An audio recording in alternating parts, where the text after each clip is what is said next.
Welcome to our channel Forex Gives Gain. We also represent a website www.fxgivesgainer.com.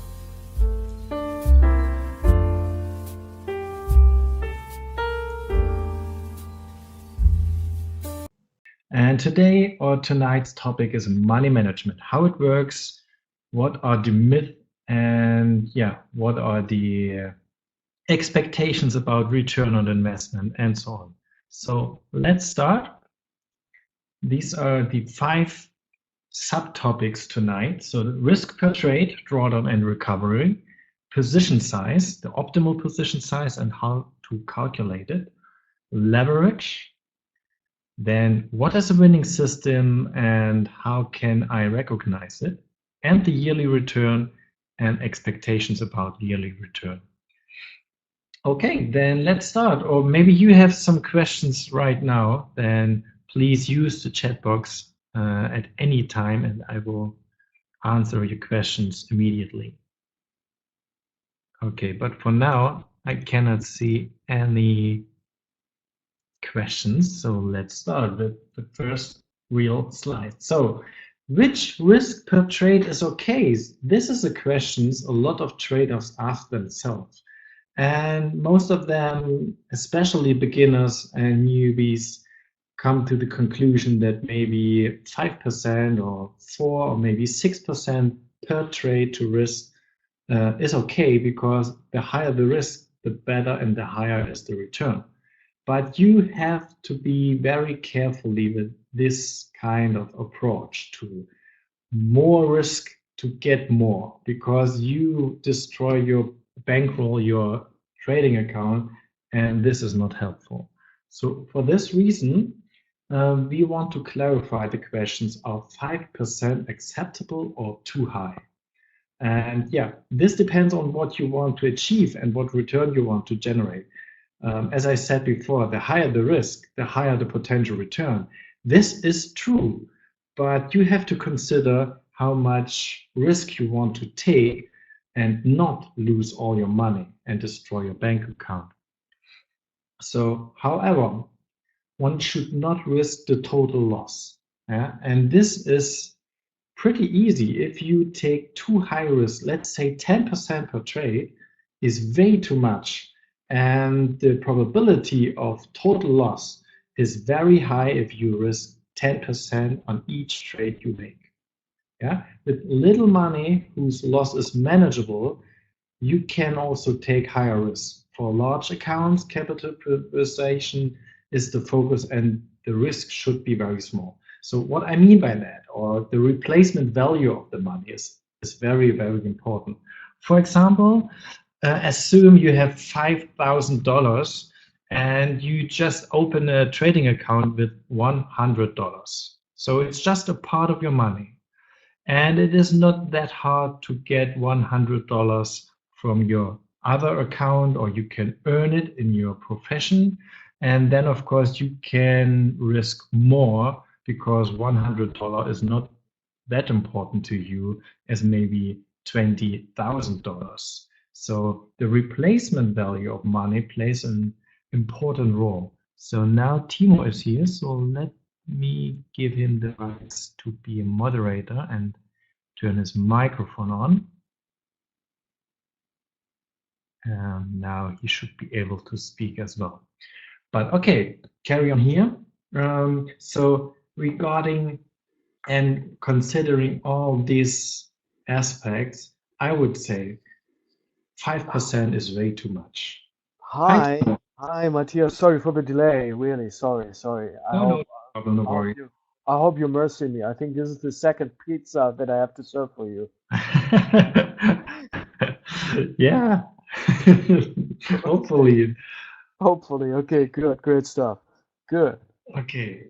Yeah, and then the next question, or the next statement you can read here is 1 to 2% is a reasonable money management. And I would highlight this, and I would underscore this, because in my trading world, a risk of 1% is okay.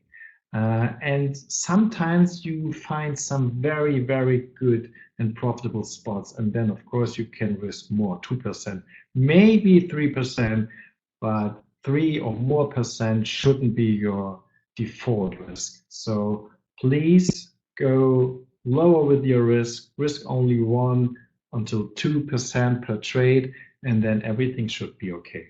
So for example, you can see the last two sentences. If you lose 10 trades in a row, and I can tell you this happens from time to time, even 20 trades in a row can be a loser. So this is not a fairy tale. So these things happen, I can tell you. And you only risk 1% in this kind of drawdown, then you are losing only about 10% of the trading account. And this is okay. But if you lose 10 trades in a row with a risk of 5% per trade, then you are losing about 50% of your trading account. And this is way too much. And why is this way too much? You can see this here, recovery needed to get back to the break even. So imagine you trading with a 5% risk per trade, and then you are losing 10 trades in a row. Then your total loss is 40%. And to get back to the starting point, you need to make a return for 67%. Yeah, and a 67% return is really good. So it's a challenge to get this return. Or let's say 6%. You're losing 10 trades in a row, then your total loss is 46%. Then you need to make 86% just to go back to the starting point. And for these reasons, you can see pretty easily that maybe risking 1 or 2% is pretty good, because then you are recovering in a shorter period of time and you only need to make 11 or 22% to get back to the starting point. So to survive a drawdown and to make more losing trades in a row than you are in a drawdown, it is important to minimize the risk per trade. So is this clear to you, or do you have any questions regarding the money management, the risk per trade we are talking about? Matthias, everything sounds clear. Very good. Thanks. Okay, but somebody is writing something in the chat box. This is clear. Okay, thanks. Okay, yeah, then let's continue. So I have some more things for you. So for example, the position size. Most of the beginners completely ignore the correct and optimal position size. They only enter a trade and then they saying something like, okay, it goes right, then I make money. If it goes wrong, then I lose money. But I don't care about how much I can lose. So I'm just making the trade. But this statement is really, really dangerous. So you are much better if you improve your position sizing and calculate the correct position size, considering the following three things. So the account size is important, the risk per trade, we have spoken about this before, and of course the distance between entry and stop loss. Yeah, and the formula is pretty simple. You can see this here. Position size is equal to account size times the risk per trade divided by the difference between entry and stop loss. Yeah, and you can see here the first example. We want to go long in Apple. Assume Apple is about 150. Our entry should be 149, and the stop loss should be at 145. The account size here in this example is $3,000, and the risk should be something about around 2%. So then you can take the formula above, fill in all the numbers, and then you come to the conclusion that the optimal position size for this environment is 15 shares of Apple. Yeah, and let's make another example. example 2 here. We want to go long in crude oil, and crude oil is quoting around 55 bucks. The entry should be at 60 bucks, and the stop loss is then 59. So the difference between entry and stop loss is $1, and the account size is $1,000, and the risk could only be 1%. Yeah, and you can again fill in all the numbers in the formula, and yeah, this leads to an optimal position size of 10 crude oil units, I would say, yeah, because it's not calculated for futures contracts, because one crude oil futures contract is 10,000 barrels, and this of course costs a lot more. So these are just the simple units. If you want to trade CFDs, contract for differences, then you can calculate your optimal position size with this formula pretty easy. And I think the most of you are trading Forex, so currencies. And here we have the third example. It's a short trade. So assume you want to trade euro dollar, and euro dollar is quoting around 115, and your entry should be 140.50. Then the stop loss should be 140.90. Of course, this is just hypothetical. Yeah, it's not must be, so it's just a calculation example. And the account size for the last example is, let's say, $1,000, and the risk should be 2%. Yeah, again, you can fill in all the numbers in the formula, and you comes up with a optimal position size of 5,000 units of euro dollar.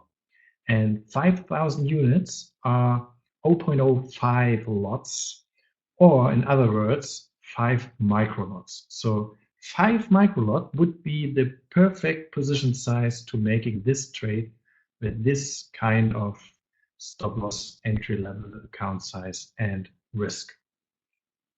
Any questions regarding this? Because I see somebody is typing. Yeah, I see as well. Hans-Peter Ross. Yeah, Hans-Peter. Just try to type anything. I'll just wait for him. Okay, just to clarify a few terms, I have started reading into econ relatively recently. Entry equals standing at which I enter the market. Correct, absolutely correct. Stop loss is standing at which I automatically pull out. Yeah, that's correct. So maybe the first recommendation we can give you is, if you enter a trade in which market ever, so it depends on you.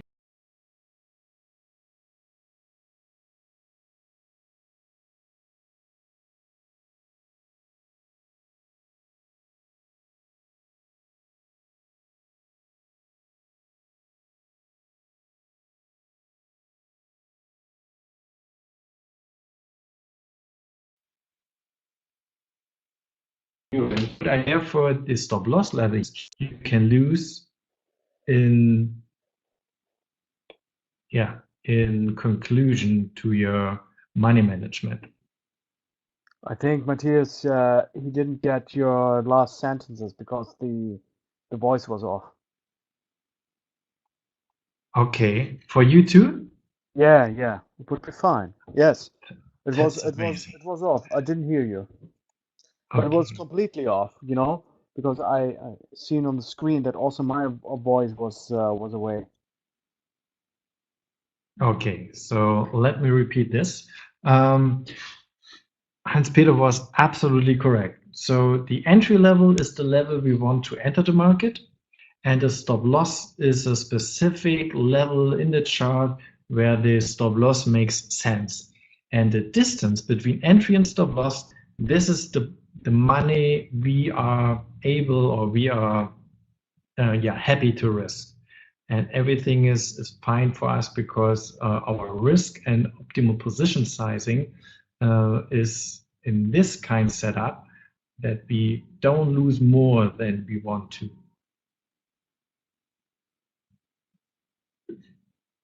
Okay, hopefully this helps. If not, please ask again so I can repeat it again or maybe describe it in other words. Oh, he's asking a question. In that case, 1Q about risk. I don't understand that, or I don't know what does it mean. In that case, 1Q about risk, so the Q is not clear to me.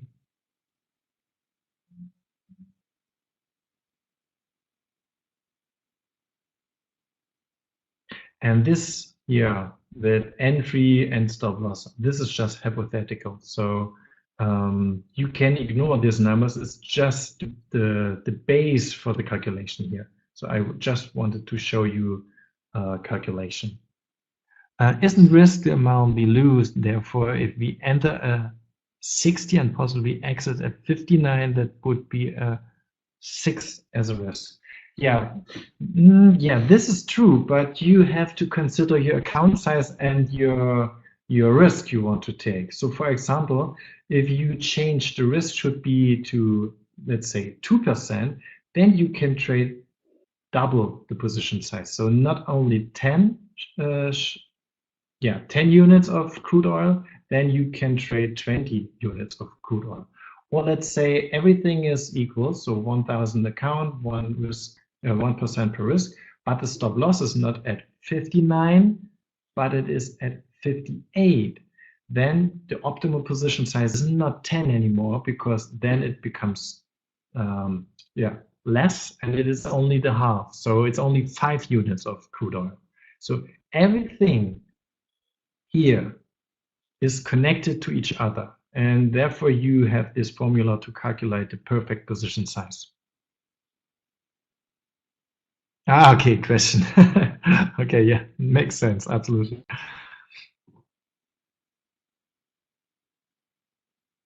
Okay, perfect.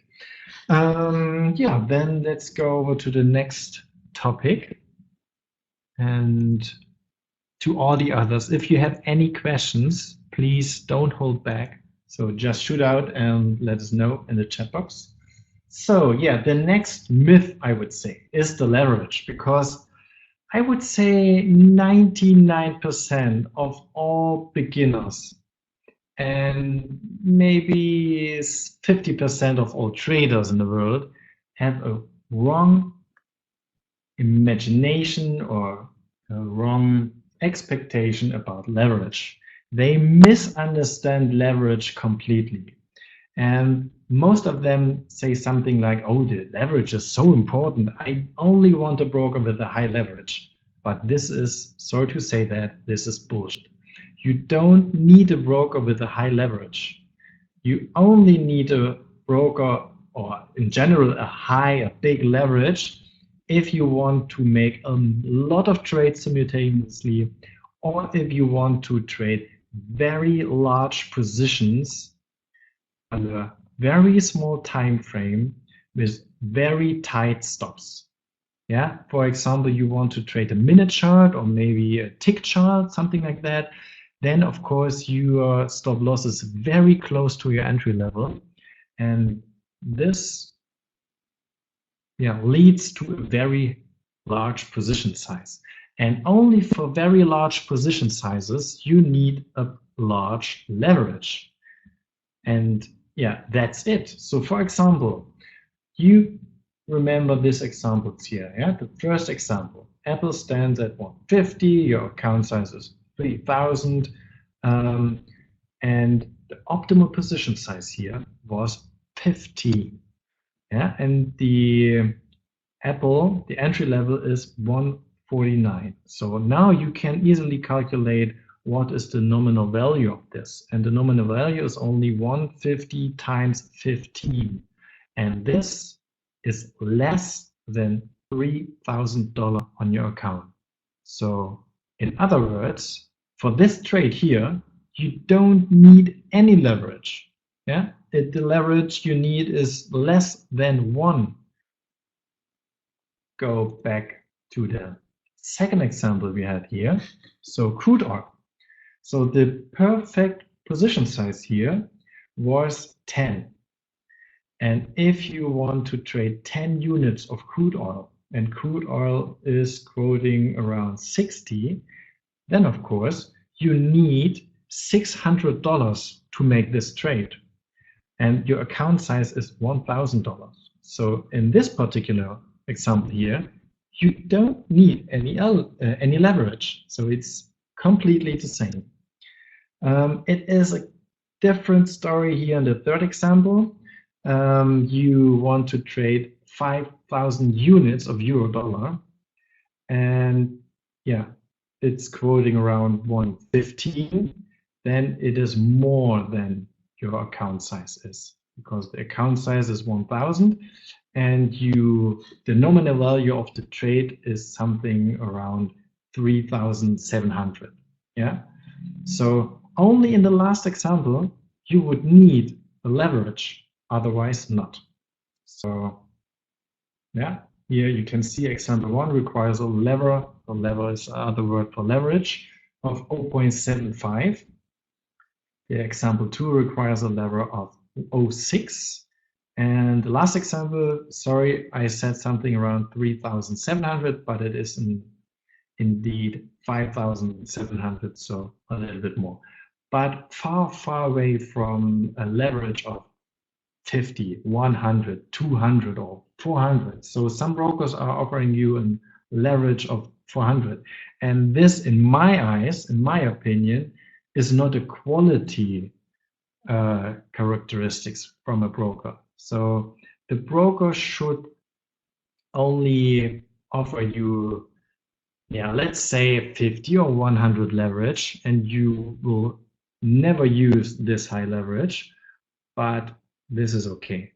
So the leverage, in my eyes, is very much overvalued, and most people and most traders don't understand the importance of leverage, because they say it is important, but the truth is it is not important. The money management determines the position size and everything which is important, and not the leverage. Yeah, this is very, very important. Was this clear to you? For me, yes, thanks. Okay, okay. And for Yes, Hans it was. as well. Perfect, perfect, perfect. Okay, then the next one. So it's about leverage again, but this is, I promise you, the final comment I want to make about the leverage. Suppose we have a leverage of 400 and an account size of $500. Yeah, in theory, we could trade position worth $200,000. Yeah, it's 500 times 400. The result is $200,000. Yeah, but the leverage always works in both directions. So of course you can make money very quickly, very fast, but you can lose a lot of money in a very short period of time as well.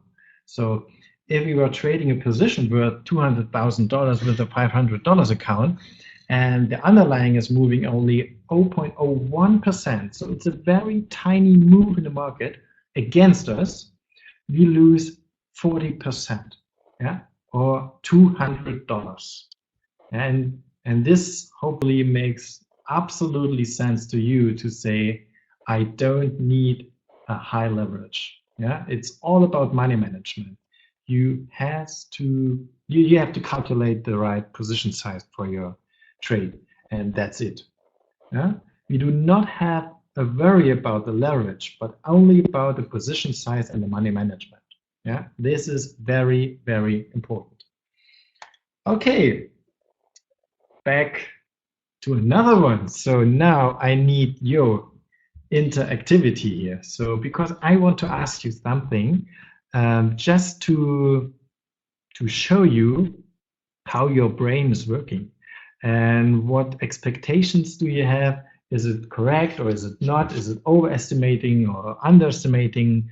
Yeah, this is what I want to make now, and I just need your interactivity. So type in your expectations, and then I think it's also a little bit fun.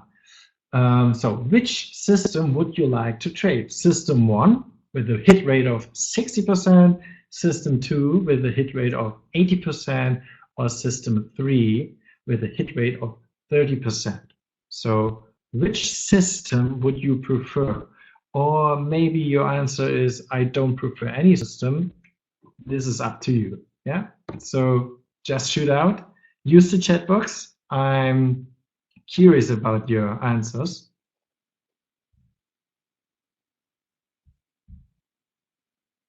I'm probably not supposed to say system 2, but as a newbie, I will. But it might depend on other factors what the actual choice would be.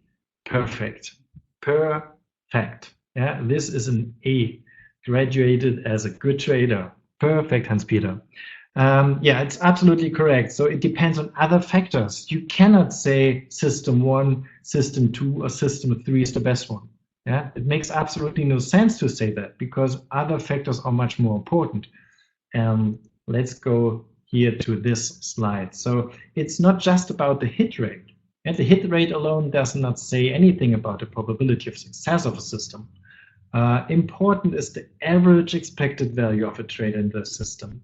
So this value, yeah, the expected average value of a single trade must be positive, otherwise it makes no sense to trade the system. Absolutely correct, Hans-Peter. So for example, system 1 has a hit rate of 60%. Yeah, on the first sight, this seems very profitable, but let's say the average profit, which occurs with a probability of 60%, makes a profit of $4. And the average loss trade, yeah, which occurs with the probability of 40%, has a loss of 5%. Yeah? Then the average expected value of each single trade is positive with 40 cents. And you can see the formula below. Calculation is just to calculate all the possible winnings with the probability of success. So $4 times 60%. And then minus the loss times the probability of loss.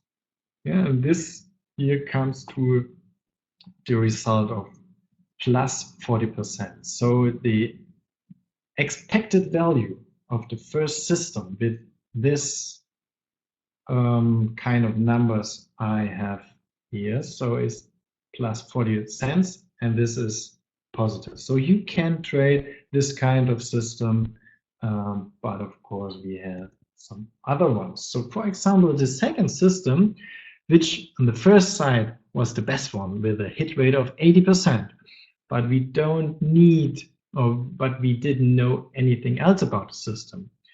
But now, so let's say the average profit is $2. Yeah, so in 80% of the trades, we have an average win of $2, and the average losing trade is $9. Yeah, you can make the same calculation, and yeah, the result is negative. So we have an expected value of each trade with this system here of minus 20%.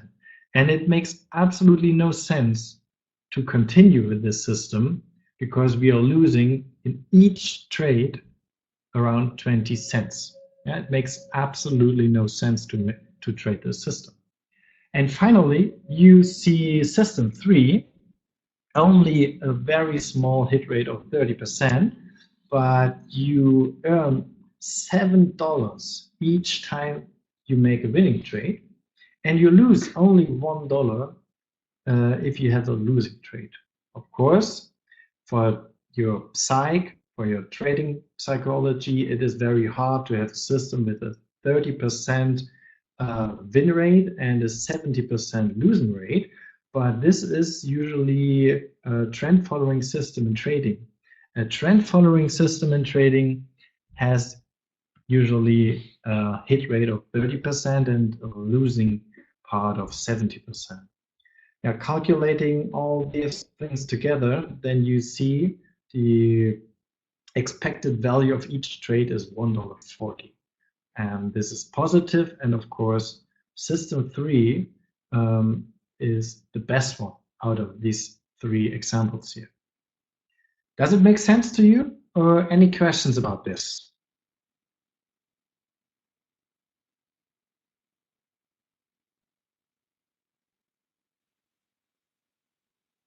Everything seems to be clear. Okay, but somebody is typing, so I just want to wait for him. Yeah, it makes Yeah, sense. it makes sense. 2 questions. How do I know what hit rate a system has?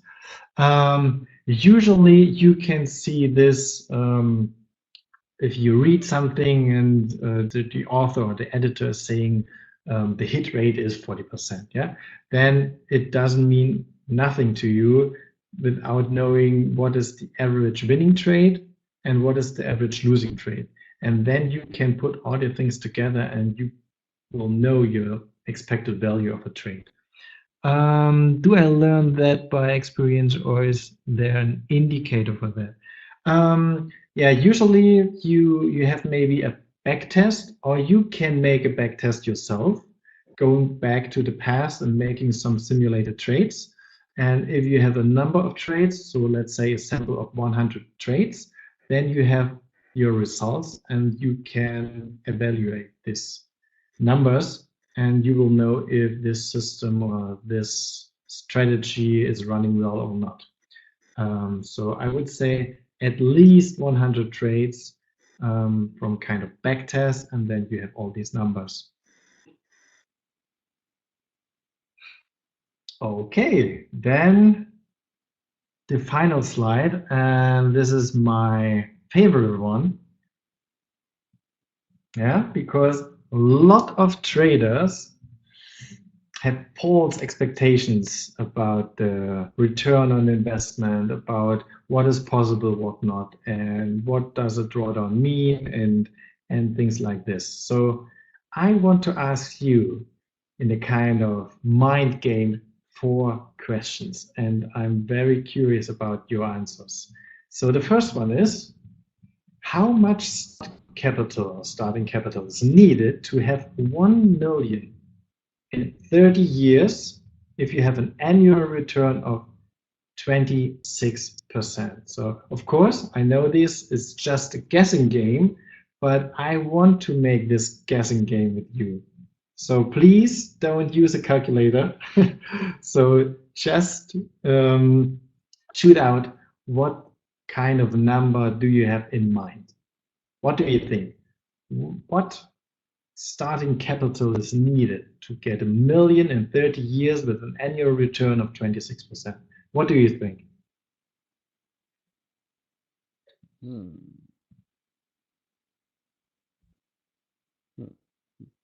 Don't be shy.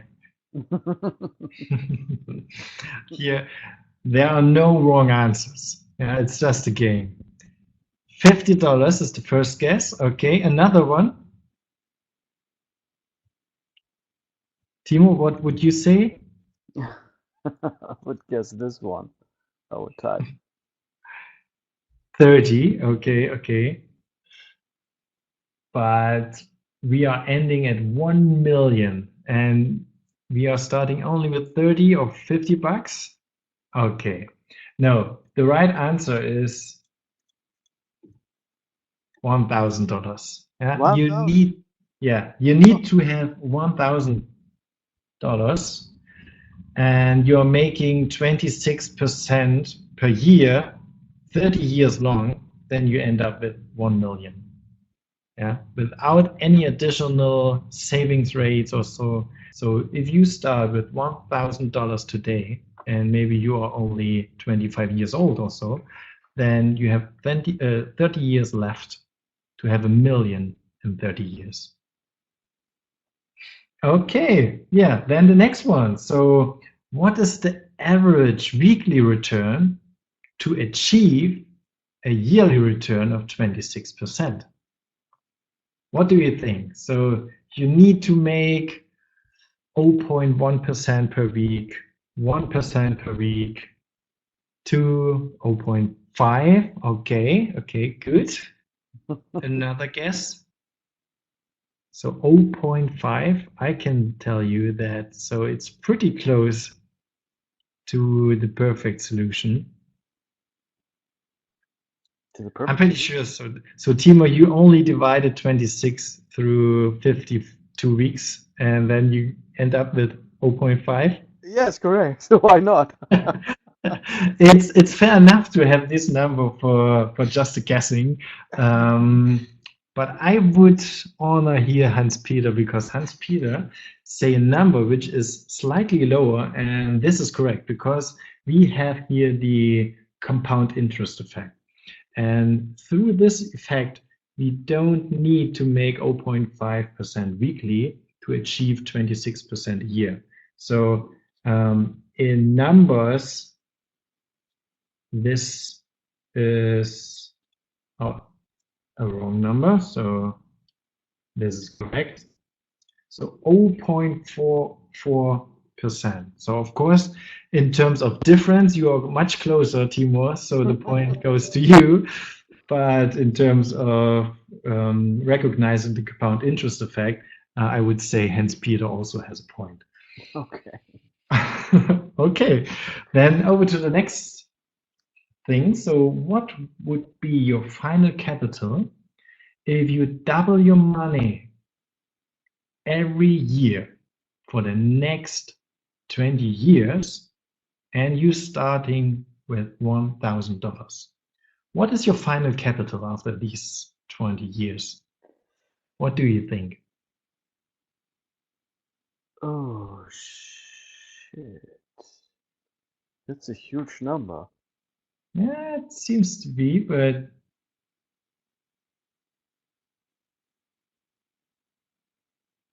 Hans Peter, what do you think?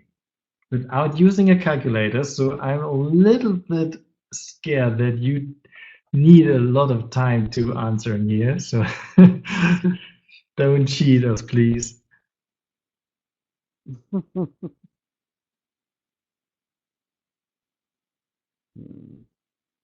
Let me type. Just thinking it through. Okay, about maybe $1 trillion, 400. Okay, yeah. Yeah, we are ending up over $1 billion. So it's Phew. far away from $1 trillion, but I think we are, yeah, you are pretty rich if you're making this every year for 20 years. I can say that. So $1 billion is the final capital after 20 years, starting with only $1,000. So this is just to give you an idea what is possible and what not. Of course, in my eyes, it is not realistic to think you can double your money every year, but this is only to give you an idea what would be the final. And of course, you don't need to be becoming a billionaire, but you see everything is possible if you, let's say, make 30% a year. Yeah. Or the final question, your mind game 4, in my eyes, is a very, very realistic approach or assumption. So let's say you are starting with $5,000, earning or making a return of 15% every year, which is very, very realistic. And you are making a monthly savings rate of only $100. Yeah. So this is, I would say, the perfect setup. It's very, very realistic. So $5,000, 15% a year, monthly savings rate of $100.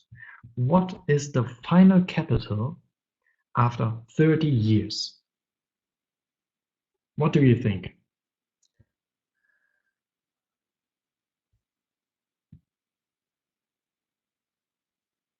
I think I have to write a doctor exam, huh? No, it's just a guessing game, so you don't need to calculate something. It's just a guess.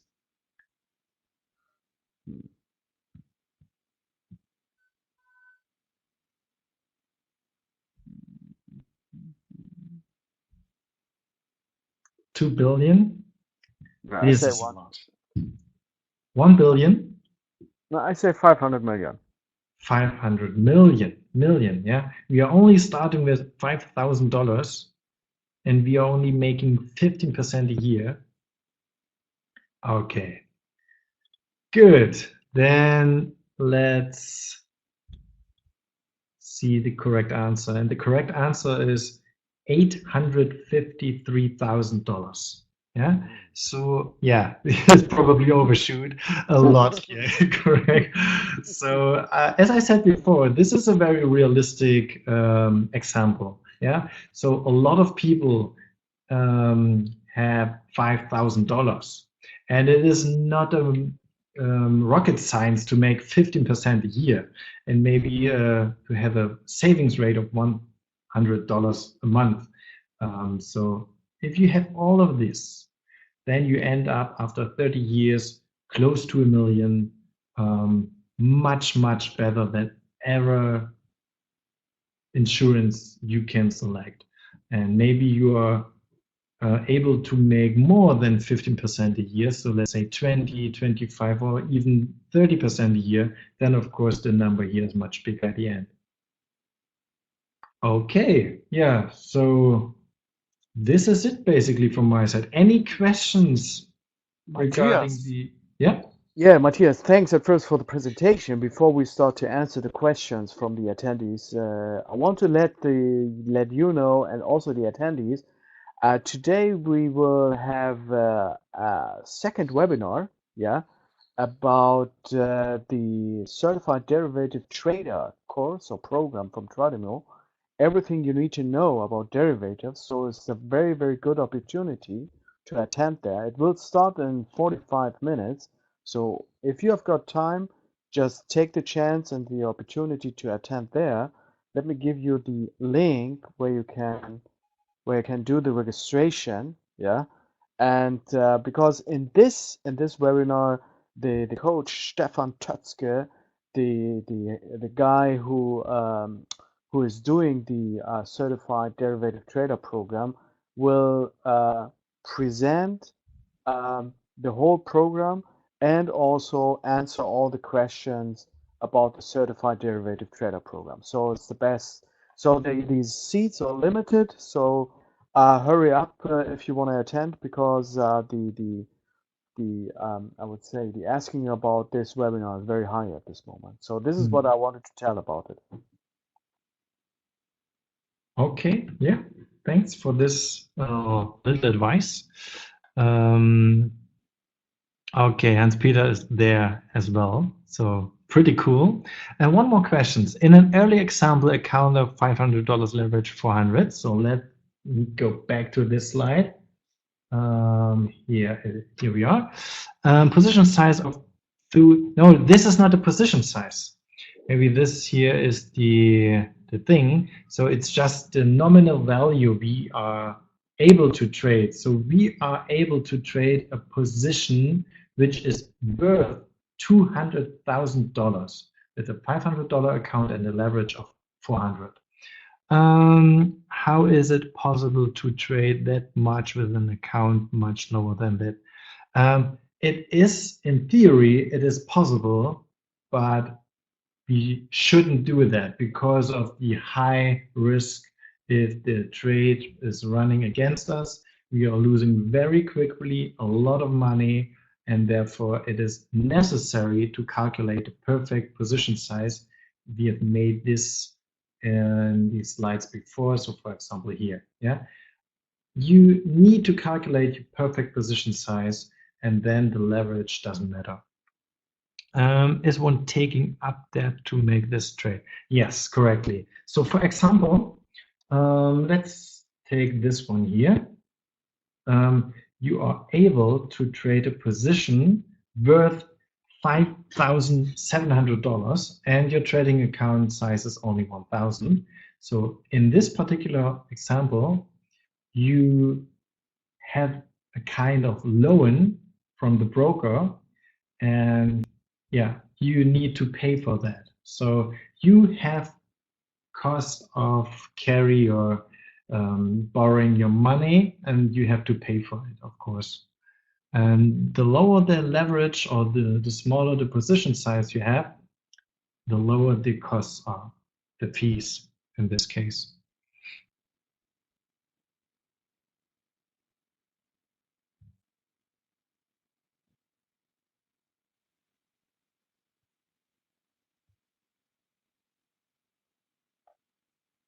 Matthias? Yeah. Okay.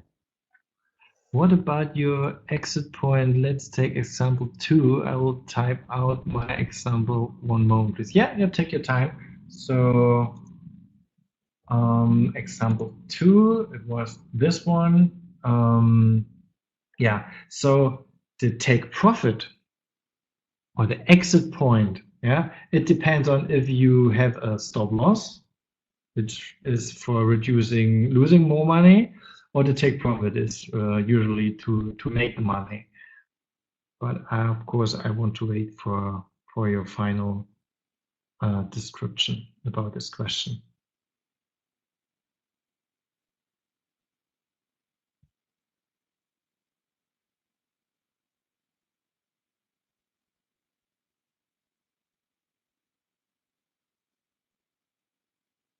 And let's say we go up 65 or to $65, and now it starts going down again. Should I readjust my stop loss? How to do that effectively by taking into account my risk? This depends on your style. So in most cases, it makes absolutely sense to move your stop loss if you are in a long trade to a higher level if a new swing low appears. And if no newer or higher swing low appears, then in my eyes, it makes absolutely no sense to move the stop loss. But this, to be honest, has nothing to do with money management or position size, or the topic of today's webinar, in other words. Yeah, to moving and to managing your stop loss is a different story. But please be careful at the beginning of a trade. What is your initial stop loss and your initial risk? This is very important, and you need to consider this yeah, when you enter a trade.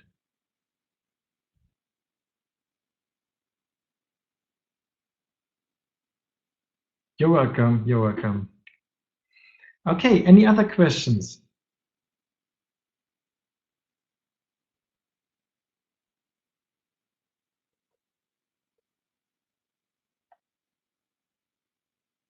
So I wrote the topic once again about the webinar today in the evening. So if anyone wants to attend, enjoy it.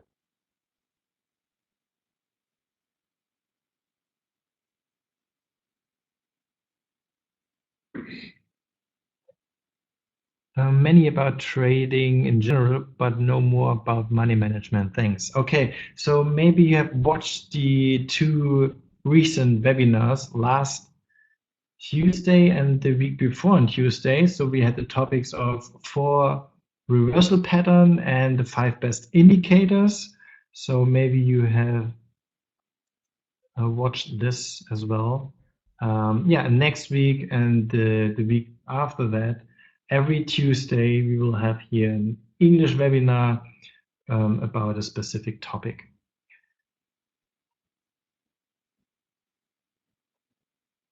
Yeah, you can rewatch this because it was recorded, and I think Matthias K, the other Matthias from the Trademo team, has sent out a newsletter with all the recordings last Friday. So if you are not a member of Trademo yet, so yeah, I would recommend to become a Trademo member, and then you can see all these recordings. Yeah, check your email if you're already a member, then you have it, I'm pretty sure. If not, please let us know and write us an email to support@trademo.com. And of course, we can give you all the recordings we had in the past.